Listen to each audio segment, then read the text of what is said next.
Lista 1, exercício de compressão. Nós já colocamos alguns vídeos que falam a respeito de compressão e subimos também, tanto para o ambiente AVA, bem como para o Liceu. Além desse material, colocamos também uma lista de compressão, a qual contém 4 exercícios. Eu resolverei o primeiro agora para ser o exercício piloto, a partir do qual os senhores terão condição de resolver os demais.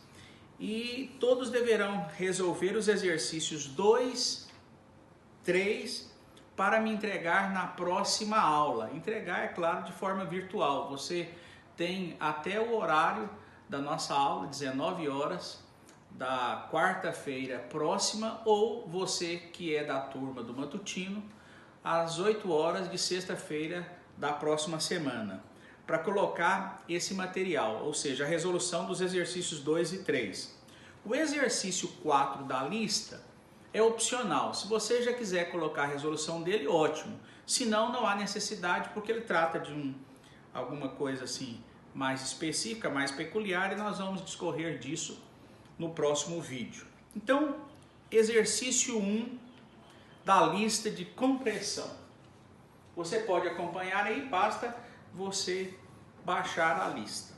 Diz assim: uma haste metálica composta de perfil HP 250 por 62, lembrar que isso aqui é da tabela Gerdau Açuminas. Aproveito e informo que eu também coloquei essa tabela no Liceu.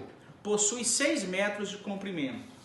Então, ele possui 6 metros de comprimento. Convertendo para centímetros, 600 centímetros. Ela é birrotulada, ou seja, nós temos a seguinte situação. Quando eu estou falando rótula, significa que, quanto ao movimento, é permitido que ela gire, que haja rotação. Como que eu não falei de translação, as translações se mantêm. Então ela é birrotulada, o esquema estático, portanto, é assim.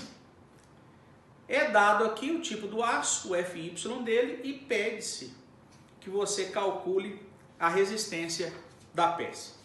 Como que eu vou resolver isso? Gostaria que você olhasse aqui e tentasse entender.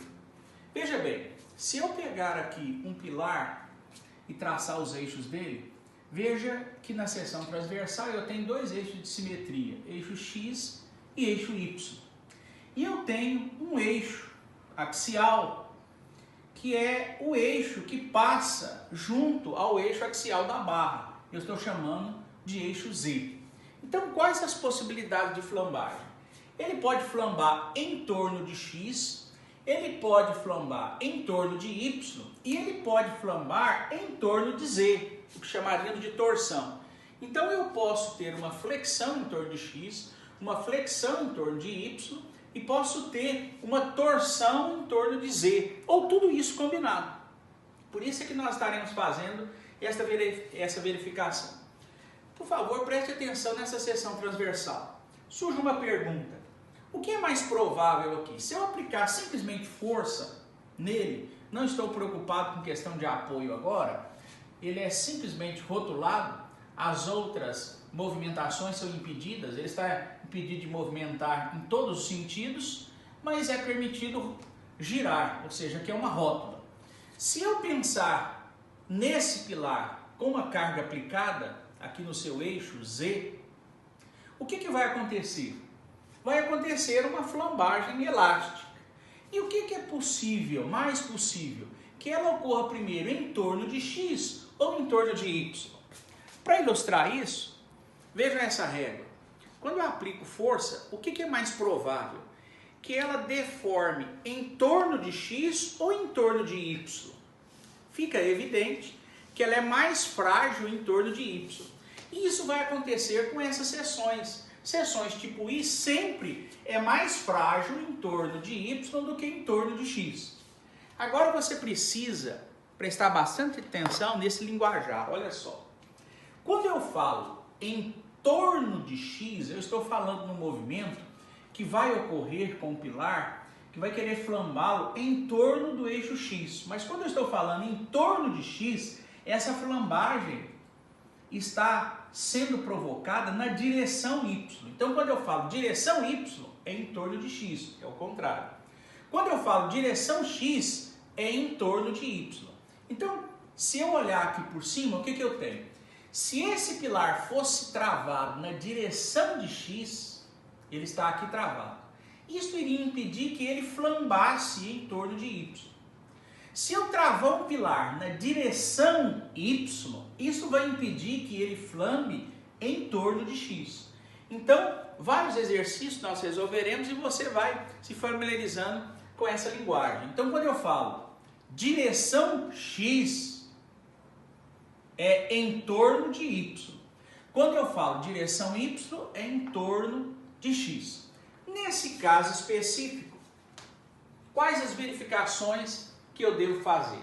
Eu quero relembrá-los que até agora nós falamos a respeito de flambagem global, mas não tratamos flambagem local.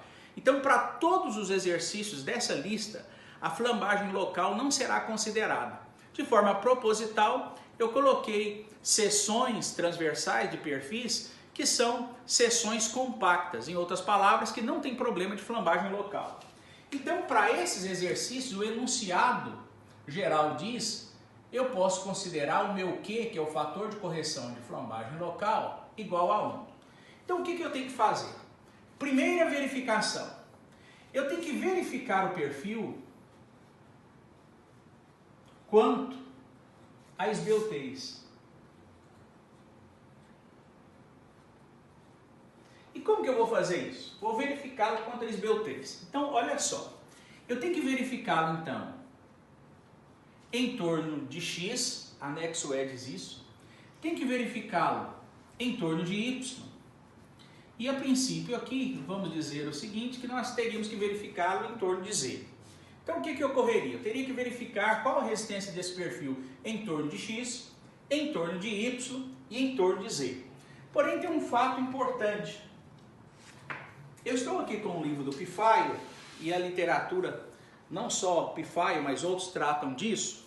Na página 138 do seu livro, no item 5.7, ele faz uma observação muito importante que estaremos utilizando nesses nossos estudos de compressão. Ele fala assim, ó, em perfis laminados IH ou perfis compostos com seção celular, perfis IH, a flambagem por flexão produz cargas críticas menores que outros tipos de flambagem. Ou seja, a flambagem que ocorre por flexão ou em torno de X ou em torno de Y causa valores menores do que causa aquela por torção. Assim sendo, veja bem, não há, portanto, necessidade de verificar flambagem por flexão ou por flexo-torção. E uma outra observação, todo esse item ele trata desse assunto, ele fala assim, praticamente a flambagem por torção não intervém nas construções metálicas usuais. Então, para facilitar o nosso estudo, já que não temos tempo de entrar em tantos detalhes, o que a literatura praticamente está nos dizendo aí? No caso, eu citei Pfeiffer. Eu não preciso de fazer essa verificação, uma vez que essas duas vão de governar o dimensionamento. Como que eu faço isso?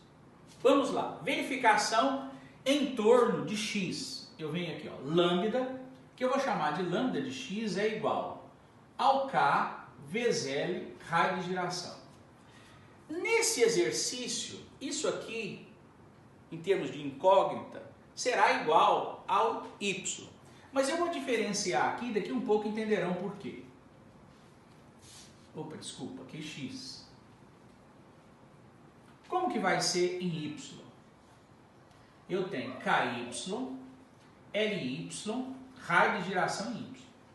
Porque há a possibilidade do coeficiente de correção quanto a comprimento de flambagem K ser um para X e ser outro para Y. Há possibilidade de ter tamanhos diferentes, num sentido e em outro. E raio de giração são diferentes mesmo. Então como que eu vou trabalhar aqui? Veja bem, como eu tenho ele apoiado, eu tenho um valor para cá, aqui. Que valor é esse? Se você for lá na tabela da página 125, tabela E1, você vai descobrir que o valor de K para esta situação vale 1. Então, quanto que é o meu K? Vale 1. Qual que é o tamanho desta peça? Comprimento destravado, esse tamanho total? 600. E quanto que é o raio de giração em torno de X? Se você for lá no catálogo da Gerdau, você vai descobri-lo como sendo 10,47. Eu já copiei e deixei aí, 10,47. Pois bem, vamos para a parte de Y. Quanto que é o meu K para Y? Também é 1. Você pode estar perguntando, mas professor, sempre será igual? Não. Deixe-me dar só um exemplozinho aqui que não vai ser igual. Imagine que eu tenho o seguinte pilar, esse pilar aqui, e aqui fosse engastado. Se ele estiver solto assim, tanto para um lado como o outro, tanto na direção de X como na direção tanto na direção de Y como na direção de X, o K seria o mesmo. Mas se eu vier aqui colocar um travamento como uma viga, olha o que vai ocorrer. Neste sentido aqui, ó, o meu K seria 0,8. E neste sentido aqui, o meu K seria 2,1. Nós faremos exercícios depois que hão de contemplar essa situação. Mas voltemos aqui. Então, neste caso específico, exercício 1, o K também vale 1. Quanto que é o L? 600. Raio de giração, 6,13. Você agora já pode perceber o que vai acontecer. Em torno de X, o pilar é mais resistente do que em torno de Y. E isso decorre por causa do raio de giração. Há maior empecilho para a força dobrá-lo em torno de X do que dobrá-lo em torno de Y. Eu já fiz essas contas para facilitar e o resultado aqui é 57,30 e 97,87. Calculei esses valores. Está resolvido? Aí o que você faz? Você pega a norma, vai lá na página 46 e observa. Item 5341. O que a norma diz aqui, ó, no final do item? Esse valor não pode ser maior que 200. Como os dois valores são menores do que 200, então está ok. Vejam bem. Verificar quanto a esbeltez. Lambda x, ok. Lambda y, ok. Quando falo ok, não significa que não terá problema. Significa que eu posso dar prosseguimento ao exercício, porque eu estou trabalhando dentro das esbeltezes permitidas por norma. Tá ok? Se fosse maior que 200, eu tinha que interromper e fazer alguma coisa para que essa esbeltez caísse para o limite normativo. Em outros exercícios estaremos exemplificando isso. Vamos dar prosseguimento agora fazendo a verificação número 2.